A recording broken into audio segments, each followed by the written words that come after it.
الله ربي والإسلام ديني ومحمدا رسول الله ويقيني. فلسطین کے اندر اس کے معاملات کو سمجھنے کے لیے ضروری ہے پہلے اس کا تھوڑا سا خاکہ آپ کے سامنے موجود ہے.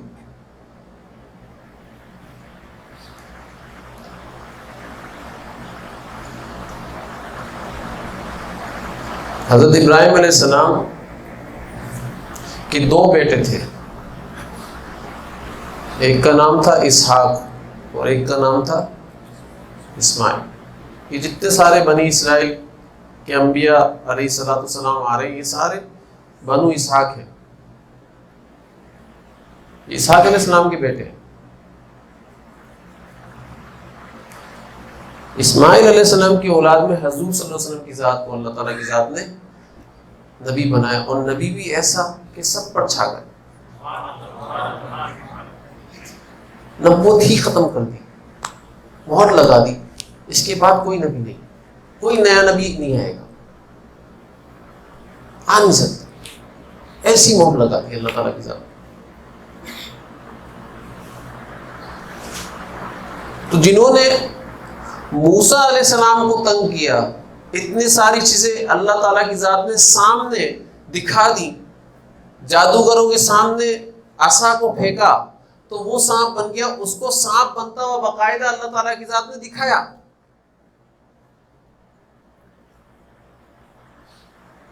جادوگروں نے رسیاں پھینکی، وہ بھی سانپ بنی.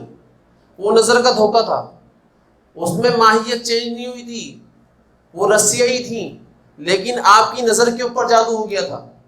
اور آپ کی نظر کے اوپر جادو ہونے کی وجہ سے جیسا وہ دکھانا چاہ رہے تھے ویسا آپ دیکھ رہے تھے، منظر ویسا ہی نظر آ رہا تھا، رسیاں ویسی ہی تھیں. یہاں عصا پھینکنے کے اندر وہ معاملہ نہیں تھا، عصا پھینکنے کے اندر ماہیت حقیقت سب چینج ہو گئی تھی. جادوگری اور معجزے کے اندر فرق بتا رہا ہوں.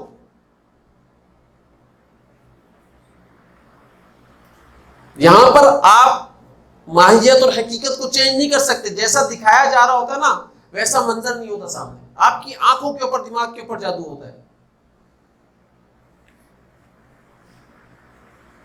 اور جو اللہ تعالیٰ کی ذات کی طرف سے امر ہوتا ہے اس کی حقیقت ماہیت سب چینج کر دیتے ہیں. اللہ تعالیٰ سب چینج کر دیتے. یہ سب دیکھا انہوں نے. فرعون کے اوپر عذابت کو دیکھا اترتے ہوئے، خون کی بارش کو دیکھا، مینڈکوں کی بارش کو دیکھا، جوؤں کی بارش کو دیکھا. یہ سارے عذابت دیکھے انہوں نے. فرعون کو غرق ہوتے ہوئے دیکھا، فرعون کی قوم کو غرق ہوتے ہوئے دیکھا. لیکن پھر بھی موسیٰ علیہ السلام نے ان کو بولا چلو، اللہ تعالیٰ کی ذات نے جہاد کا حکم دے دیا، چلو جہاد کرتے ہیں. تو کیا کہا؟ اذهب انت وربک.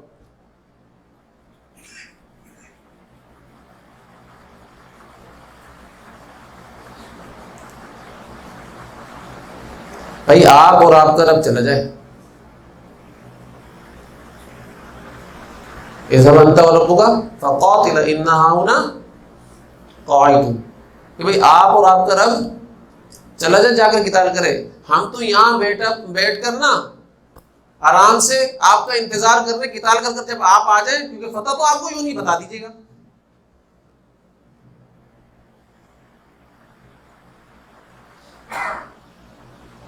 ایسی ڈھیٹ قوم تھی. انبیاء علیہ السلام کو قتل کر دیا کرتی تھی، رسولوں کو قتل کر دیا کرتی تھی. افکلما جاءکم رسول بما لا تهوى انفسکم استکبرتم ففریقا کذبتم وفریقا تقتلون.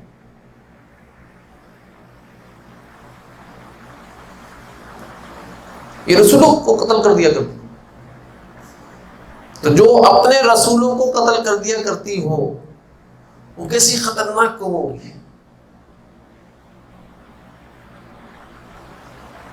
مقابلے پر ان کے کون ہیں؟ یہ ہمارے فلسطینی بھائی ہیں. اور آج بھی آپ جا کر دیکھو گے نا ان کو، یہودیوں کو، تو ان کے گھروں کے اندر باقاعدہ معبد خانے بنے ہوئے. جہاں پر وہ عبادت کرتے ہیں، وہ اپنی رسومات کو آج بھی باقی رکھا ہوا ہے انہوں نے. ان کے ہاتھوں کے اوپر آج بھی لوگ بیعت ہوتے ہیں، وہ آج بھی بیعت کر رہے ہیں، ان کے جو راہب ہوتے ہیں. سلسلہ ختم ہوا تو ایمان والوں کے اندر سے ختم ہو گیا سارا.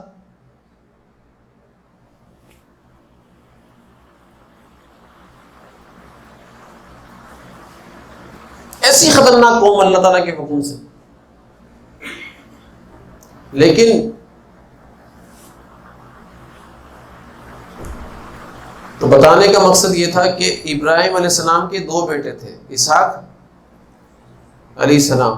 اسحاق علیہ السلام کی اولاد میں سے حضرت یعقوب علیہ السلام بھی آئے، تو یوسف علیہ السلام بھی آئے اور مصر بھی پہنچے.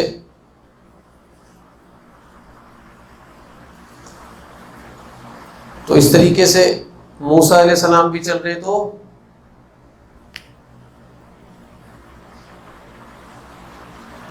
لہذا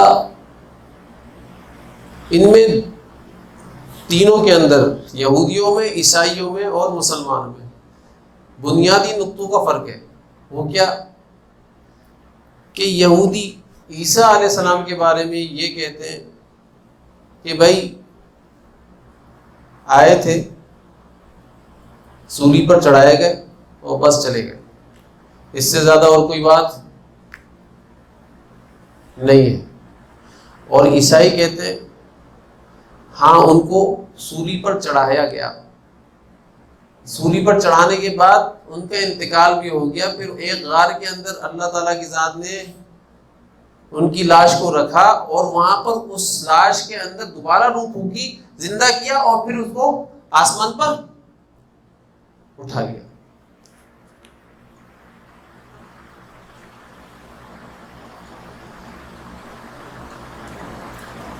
مسلمانوں میں اور عیسائیوں میں دونوں میں یہ بات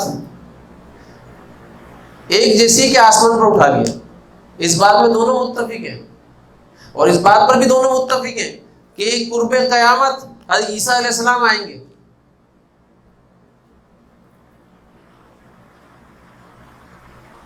لیکن ایک بات کا فرق ہے عیسائیوں کے اندر کہ بھئی لاش بنی تھی، وہ سولی پر چڑھے تھے، وہ سولی پر چڑھنے کے بعد انتقال ہو گیا اور لاش بنی تھی وہ، پھر اس کے بعد روح پھونکی. تو اللہ نے قرآن میں اس کا انکار کیا ہے، وَمَا صَلَبُوهُ وَمَا قَتَلُوهُ.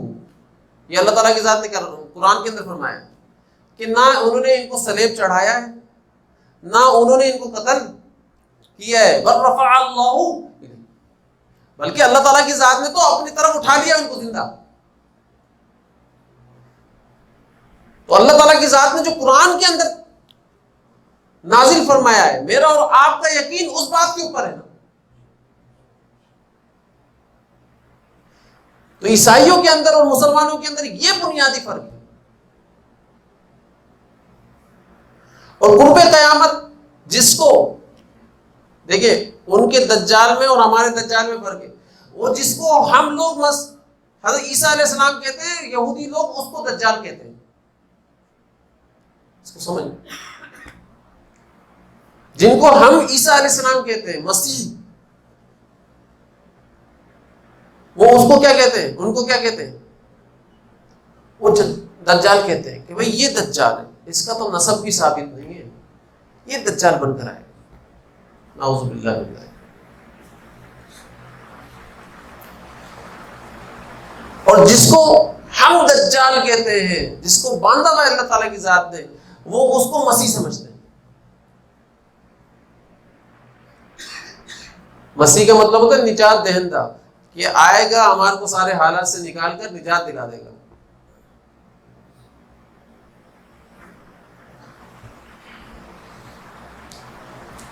تو لہذا جنگ کیوں ہو رہی ہے یہ تو پتہ چلے، کیونکہ وہ یہ سمجھتے ہیں کہ اس مسجد اقصیٰ کے نیچے ان کے پاس ایک تابوت سکینہ تھا.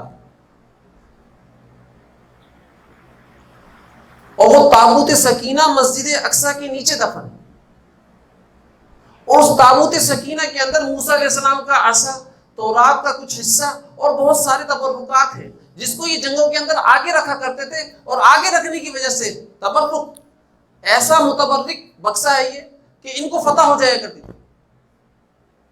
تو اس لیے یہ جنگیں ہو رہی ہیں، اس لیے یہ لڑائیاں ہو رہی ہیں کہ کسی طریقے سے مسجد اقصی کو منہدم کرے، اور منہدم کرنے کے بعد وہ تابوت سکینہ نکالے وہاں سے،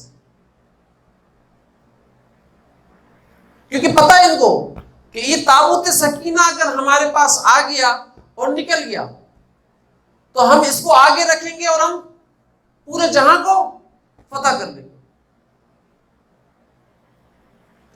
اور اللہ تعالیٰ کی ذات ایسا ہونے نہیں دے گا۔ ہیکل سلیمانی بھی اسی کا حصہ ہے، ہیکل سلیمانی کے نیچے یہ نا وہ تابوت، بھائی ہیکل سلیمانی کس کو کہتے ہیں؟ وہ مسجد جو سلیمان علیہ السلام نے تعمیر کروائی تھی، اور کس سے کروائی تھی؟ جنات سے کروائی تھی۔ اور کیسے کروائی تھی؟ ایسے بیٹھ گئے شیشے میں جا کر اور آسا لے کر یوں اور یوں دیکھ رہے ہیں، اور جنات کے اندر روب ایسا کہ بھائی وہ دیکھ رہے اگر کسی نے ان کے خلاف ورزی کی تو بڑا مسئلہ ہو جائے گا، تو سارے جنات کام کرتے رہے کرتے رہے کرتے رہے کرتے رہے کرتے رہے، جب پوری مکمل ہو گئی تو حضرت سلیمان علیہ السلام کے عصا کو دیمک کھا رہا تھا، یہ قرآن شریف قرآن شریف کے اندر ایسے ہی آئے، سلیمان علیہ السلام کے عصا کو دیمک کھا رہی تھی، جب دیمک کھا چکی تو لکڑی تھوڑی سی نیچے سے کمزور ہوئی اور تھوڑی سی کھسکی تو اس سے وہ ہلے اور گرے، پھر جنات کو پتہ چلا ارے ان کا تو انتقال ہو چکا ہے اور ہم کب سے کام کیے جا رہے ہیں، ان کے انتقال کو بھی وقت ہو گیا، اگر ہمیں پہلے معلوم چل جائے تو ہم تو کام ہی نہیں کرتے، ان کا تو انتقال ہو گیا ہے۔ بھائی بات سمجھ میں آ رہی؟ تو سلیمان علیہ السلام نے ان سے اس طریقے سے بیت المقدس کی تعمیر کر، بیت المقدس ہوتا ہے، سلیمان علیہ السلام اس طریقے سے ان سے بیت المقدس کی تعمیر کروائیے، اور یہ تعمیر کرتے رہے۔ تو اب یہ جو سمجھتے ہیں نا کہ بھائی اس کے نیچے ہمارا جو قرآن کے اندر آ رہا ہے الم تر الی الملأ من بنی اسرائیل من بعد موسیٰ اذ قالوا لنبی له اذ لنا ملکا نقاتل فی سبیل اللہ، کہ ان بنی اسرائیل نے ہی کیا کہا موسیٰ علیہ السلام کے بعد وقت کے نبی کو کہ بھائی ہمارے لیے کوئی بادشاہ ایسا مقرر کر دیجئے کہ ہم اس کی معیت کے اندر جہاد کر سکیں۔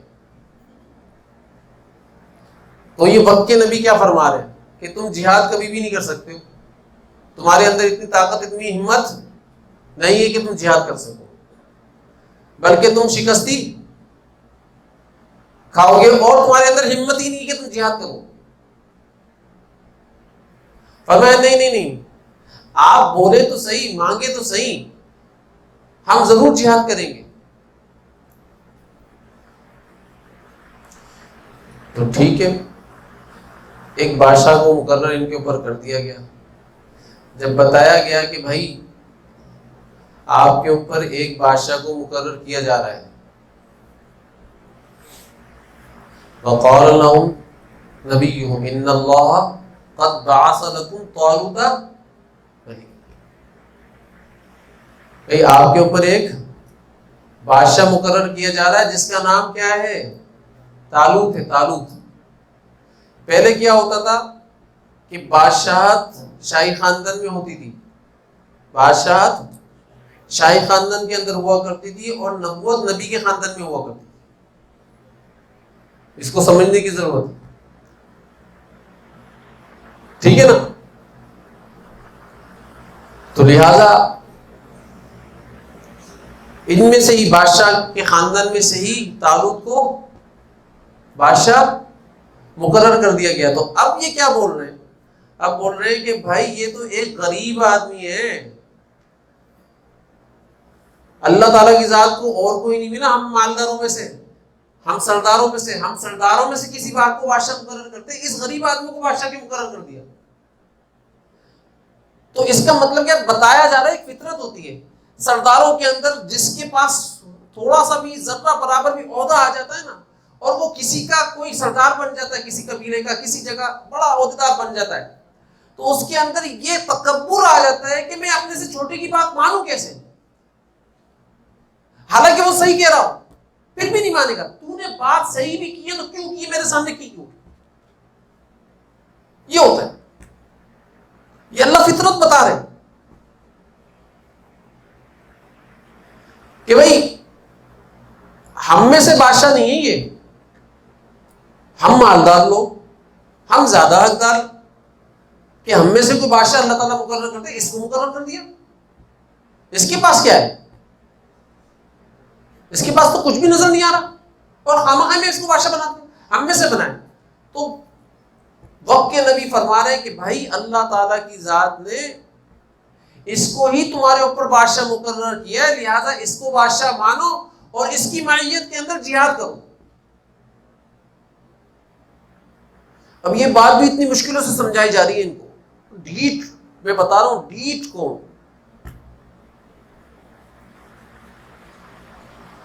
ڈھیٹ کو.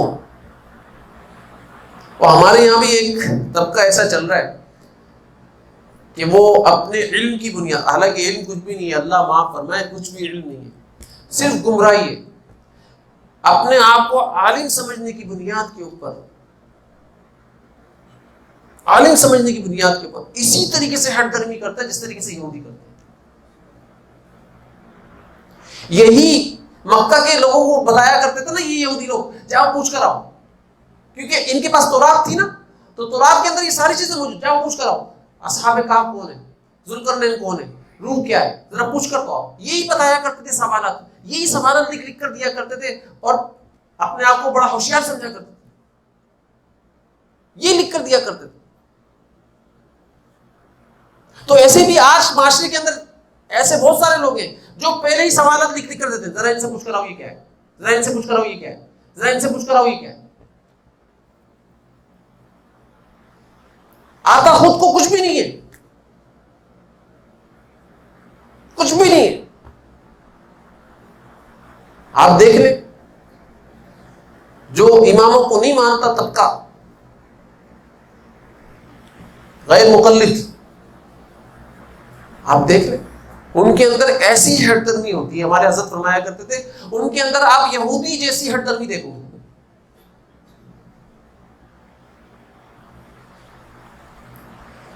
نہیں مانیں گے کسی طریقے سے. امریکہ کے اندر ایک بندہ اسلام قبول کیا, اس نے ابھی ہاتھ کے اوپر اسلام قبول کیا ہے, اور اگلے دن وہ اسلام قبول کر کے آیا, اگلے دن اس کے ہاتھ میں بخاری شریف تھی. انہوں نے پکڑا دی اس کو بخاری شریف, جو ایک مدرسے کا طالب علم اپنے آخری درجے میں پڑھتا جا کر سیکھتے سیکھتے سیکھتے سیکھتے آخری درجے میں جا کر پڑھتا ہے, انہوں نے پہلے ہی دن اس کو بخاری شریف پکڑا دیا, بھائی اس کو پکڑو. اب کسی سے آپ کو پوچھنے کی ضرورت نہیں ہے, اب یا آپ اس کو لو, ریڈ کرتے رہو, اور اس کو دیکھ کر ہی باقی سارے دن کے اوپر عمل کرو, باقی آپ مسلمان ہو گئے.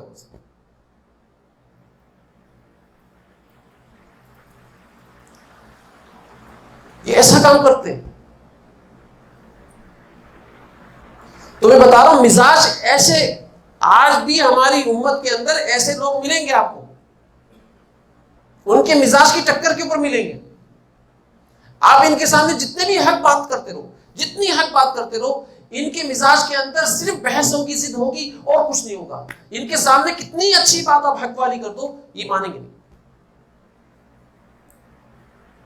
تو یہودیوں کے سامنے حضور صلی اللہ علیہ وسلم کی ذات سے زیادہ کوئی حق بات کرنے والا ہے, قرآن سے زیادہ کوئی کتاب موجود ہے حق بات کرنے والی, ہدایت کی کتاب. لیکن اس قرآن کا انکار کر بیٹھیں گے. اور حضور صلی اللہ علیہ وسلم سے زیادہ کوئی حق پر ہو سکتا ہے؟ حضور صلی اللہ علیہ وسلم کی ذات کا انکار کر بیٹھے, نہیں مانے.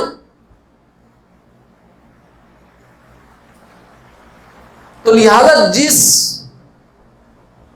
وجہ سے, عناد کی وجہ سے, ضد کی وجہ سے, تکبر کی وجہ سے حضور صلی اللہ علیہ وسلم کا لوگ انکار کر بیٹھے, تو آج معاشرے میں اگر بزرگان دین کا انکار کر بیٹھے تو کوئی عجیب بات نہیں ہے,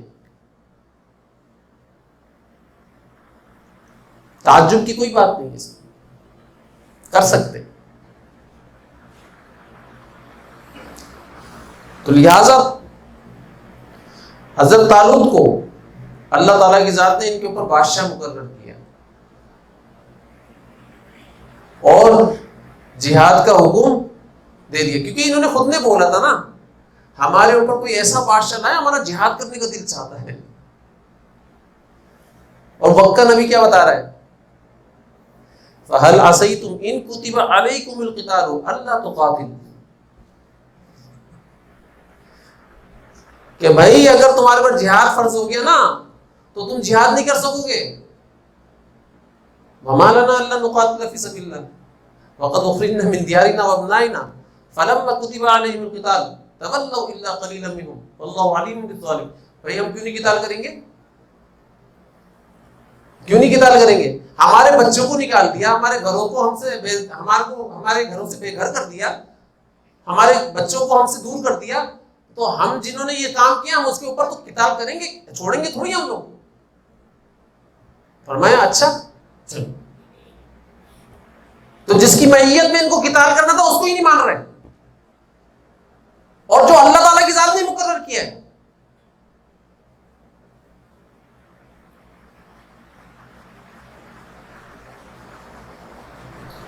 تو اللہ تعالیٰ کی ذات نے فرمایا ان اللہ اصطفیٰ علیکم وزادہ بسطۃ فی العلم والجسم واللہ یؤتی ملکہ من یشاء. کہ بھائی اس کو میں نے مقرر کیا, اس کو میں نے چنا ہے. اللہ تعالیٰ قرآن میں فرمایا لہٰذا جب اس کو میں نے چن لیا ہے تمہارے لیے تو اب اس کی معیت کے اندر قتال کرو جو تم نے کہا تھا. اب قتال کرنے کے لیے جا رہے ہیں ان کو. دیکھو جہاد جب ہوتا ہے نا تو اس میں مجاہدہ بھی آتا ہے. ایسے ہی مذاق مستیوں کے اندر, کھانے پینے کے اندر جہاد نہیں ہوتا. اب اللہ تعالیٰ کی ذات نے ان کی ایک آزمائش لی, امتحان لیا. جب یہ قتال کرنے کے لیے چلے ہیں, قتال کرنے کے لیے جب یہ لوگ چلے ہیں تو اللہ تعالیٰ کی ذات نے ایک آزمائش دی کہ انہوں نے بولا کہ بھئی ہمیں پیاس شدید لگ رہی ہے, ہمیں پیاس کے لیے اللہ تعالیٰ کی ذات سے کوئی چشمہ مانگو.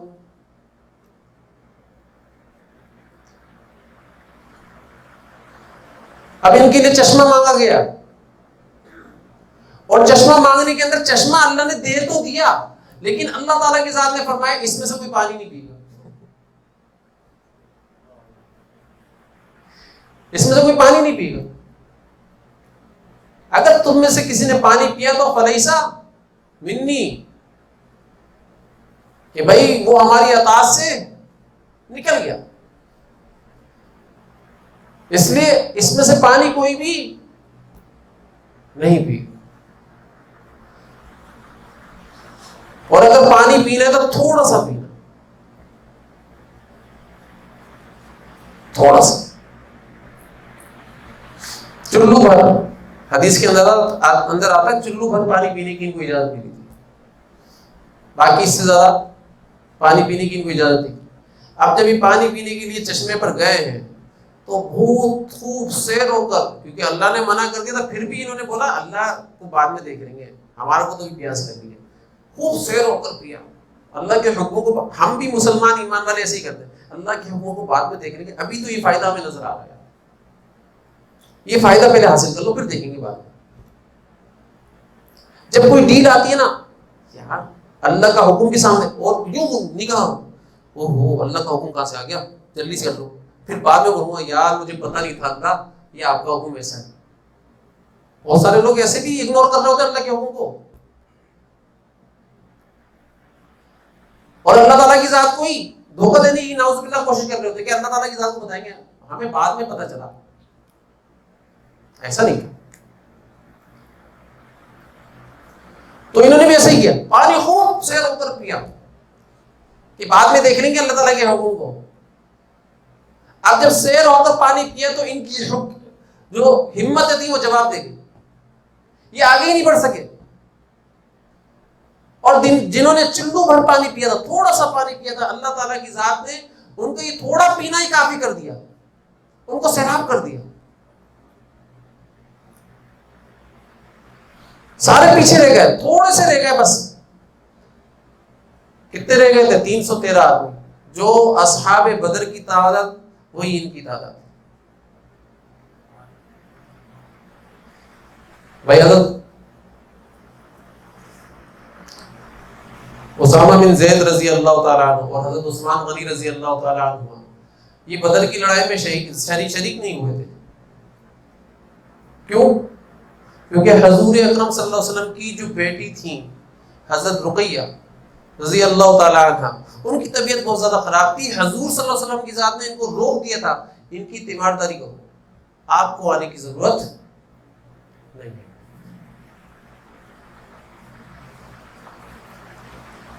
آپ کو آنے کی ضرورت. لیکن حضور صلی اللہ علیہ وسلم کی ذات نے یہ 313 کیوں ہوئے؟ حضور صلی اللہ علیہ وسلم کی ذات نے ان دونوں صحابی کو بدر کے صحابیوں میں شریک کیا ہے، نام لکھا ہے باقاعدہ. بھائی عثمان غنی بھی نام لکھو اور اسامہ بن زید بھی نام لکھو، یہ بھی بدر کے شریک ہیں. اور جو مال غنیمت آیا ہے اس میں ان کا بھی حصہ نکالو. یہ حضور صلی اللہ علیہ وسلم کی ذات نے کیا ہے، کیونکہ حضور صلی اللہ علیہ وسلم کے حکم پر ہی رکے تھے نا. یہ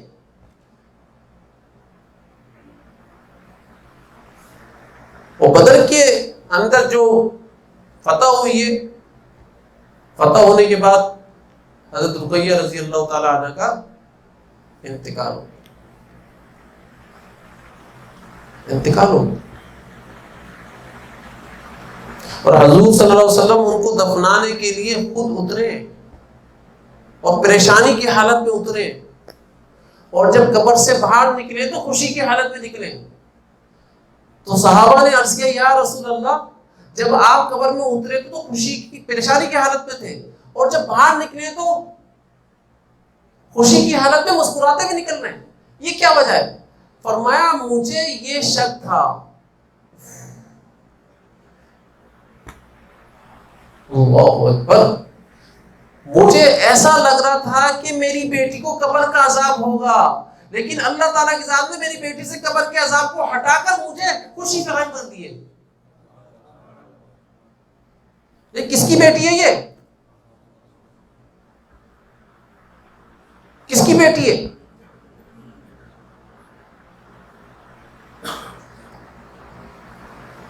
یہ بیٹی کس کی ہے یہ تو بتا دو.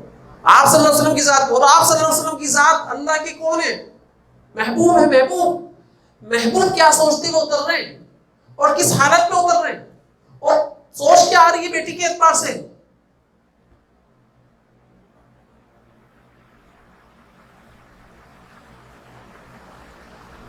بھائی بیماری میں جو انتقال کرے شہیدی کہلاتا ہے نا. بیٹی بھی شہید ہو رہی ہے، اور بیوی کس کی ہے؟ وہ حضرت عثمان غنی رضی اللہ تعالیٰ عنہ کی.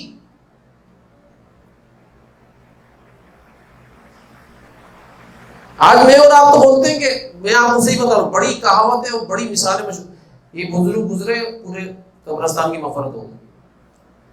وہاں حضور صلی اللہ علیہ وسلم اتر رہے اور بیٹی کا جنازہ لے کر، میت لے کر قبر کے اندر اتار رہے ہیں اور پریشانی کی حالت میں.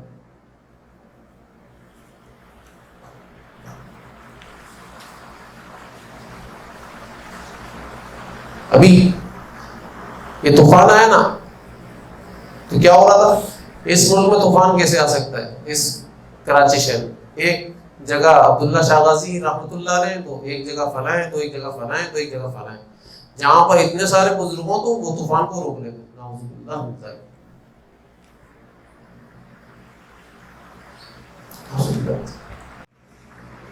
کرامتوں کو کیا سمجھ رہے ہیں لوگ؟ کرامتوں کو شخصیت کے ساتھ جوڑ دیا گیا، اس لیے شخصیت کا یقین دل کے اندر بیٹھ گیا۔ کرامتوں کو ہمارے حضرت فرمایا کرتے تھے کہ کرامتوں کو اعمال کے ساتھ جوڑتے تو اعمال کا یقین دل کے اندر آتا کہ جس عمل کی وجہ سے ان سے کرامت صادر ہوئی ہے وہی عمل میں اپنے اندر پیدا کروں تاکہ مجھ سے بھی کرامت صادر ہو۔ یہ کیوں نہیں ہوا؟ یہ کیوں نہیں کیا؟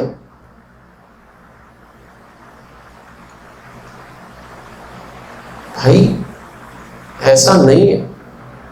اگر میں اور آپ یہ صرف سٹنکنگ رکھیں گے نا کہ ان بزرگوں کی وجہ سے یہ طوفان رک گیا، یقین جانو اللہ کی ذات آپ کی نگاہ سے ہٹ گئی اور بزرگ آپ کی نگاہ میں آ گئے۔ بزرگ بڑے اللہ بڑے، تو اگر آپ اللہ کے اوپر نگاہ کرو اللہ تو نے روک لیا طوفان، یہ زیادہ اچھی بات ہے یا بزرگوں آپ نے روک لیا یہ زیادہ اچھی بات ہے؟ بتاؤ آپ مجھے یار، اگر آپ یہ بولو اے اللہ آپ نے روک لیا یہ زیادہ اچھی بات کر رہے ہو یا بزرگوں نے دن کو بولو حضرت عبداللہ شاہ غازی صاحب آپ نے یہ کام بڑا زبردست کر دیا، آپ کا مزار کراچی کے لیے باعث برکت باعث رحمت ہے۔ بھائی دیکھو بزرگ وہ ہوں گے اپنی جگہ پر، لیکن آپ جو ان بزرگوں کے اعتبار سے باتیں کر رہے ہو ان کی توہین کر رہے ہو، ان کی تعلیمات کی توہین کر رہے ہو۔ وہ اولیاء اللہ اپنی جگہ پر، لیکن ہم لوگ ان کی توہین کر رہے ہیں۔ ان کی تعلیمات کی تھی نہیں، ان کی تعلیمات اللہ کی ذات کا یقین پیدا کرنا تھا، اور آج ان کی ذات کا یقین تو ہمارے دل کے اندر آ گیا، اللہ کی ذات کا یقین نہیں ہے۔ یہ سکھایا ہوگا ان بزرگوں نے۔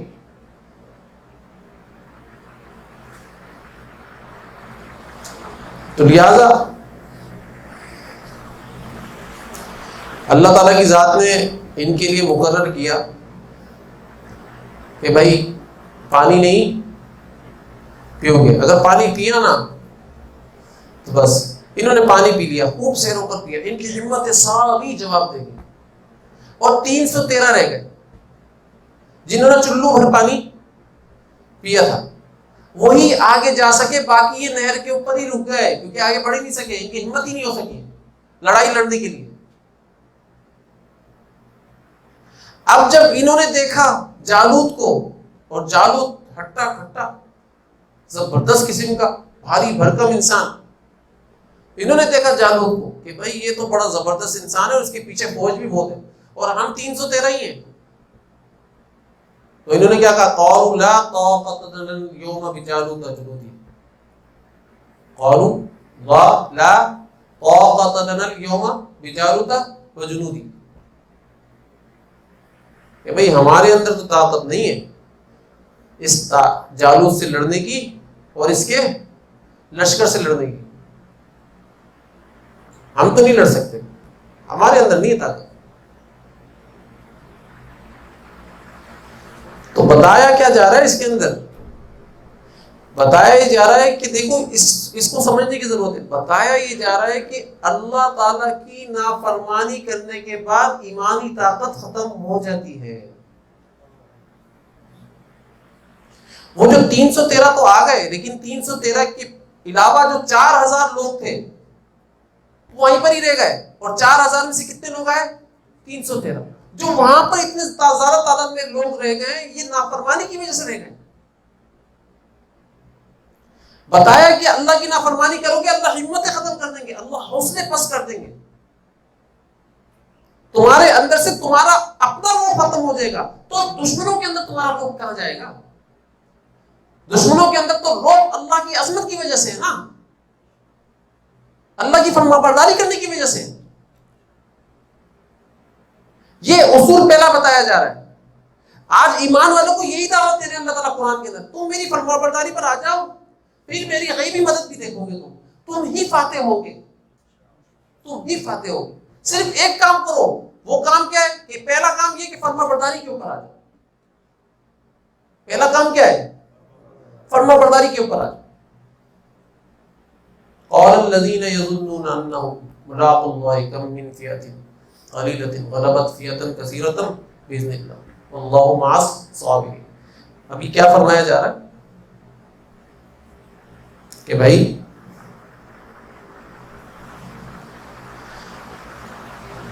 دوسرے جو بعض حضرات ہوتے ہیں نا، سمجھدار ہوتے ہیں، وہ 313 بھی کیا بول رہے ہیں، ہمارے اندر طاقت نہیں اتنی فوجوں سے لڑنے کی. تو اب ان 313 میں سے کچھ لوگ سمجھدار تھے، وہ سمجھا رہے ہیں کہ بھائی بہت دفعہ ایسا بھی ہوا ہے کہ اللہ تعالیٰ کی ذات نے سامنے بہت تعداد میں لوگ ہوا کرتے تھے، لشکروں کی تعداد میں، لیکن کم لوگوں کو اللہ تعالیٰ کی ذات نے فتح دے دی. تو تم تعداد کو مت دیکھو، کس کو دیکھو؟ اللہ کو دیکھو. اگر اللہ سے ملاقات کرنے جاتے ہو نا تو اللہ تعالیٰ کی ذات کے اوپر ہی توجہ رکھو، نگاہ رکھو. یہ دوسرا چیز سمجھائی جا رہی ہے.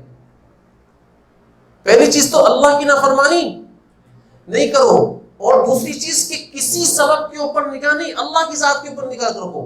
ان کے پاس ہتھیار زیادہ ہے، ان کے پاس طاقت زیادہ ہے، اس کے اوپر نگاہ نہیں، صرف اللہ کی ذات کے اوپر.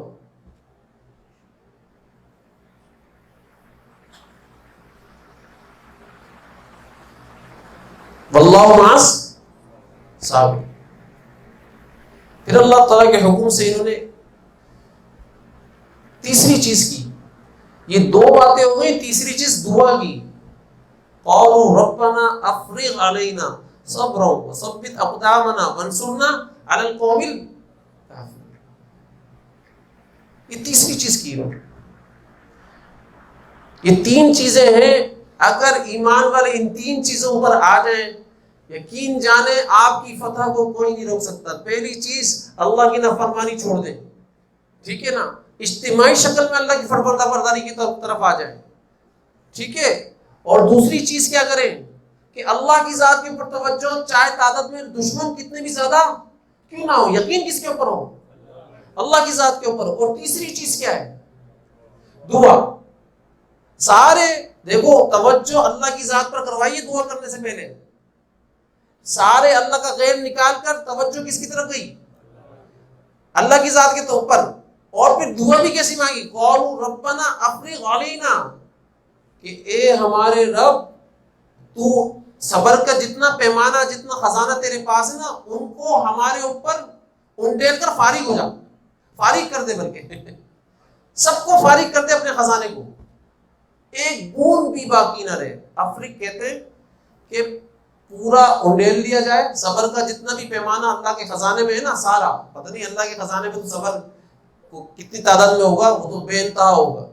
یہ کیا فرما رہے ہیں؟ قالوا ربنا افرغ علینا صبرا.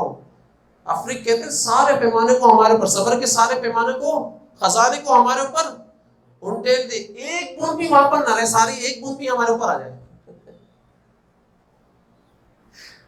عجیب ہے دعا نہیں؟ وثبت اقدامنا. اس دعا کے اندر یہ دعا مانگ رہے ہیں کیا؟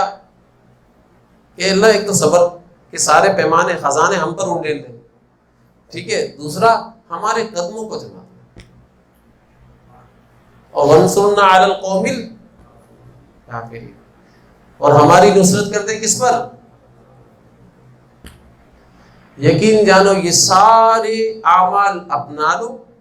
فلسطین کے اندر جو کچھ ہو رہا ہے، اللہ کی قسم یہ ہونا بند ہو جائے گا. غیبی مدد دیکھو گے وہاں. يا ربي يا من هو مرشدي، أيقنت أن إليك مرادي وموعدي، فعشقت كل حروف كتابك مهتدي،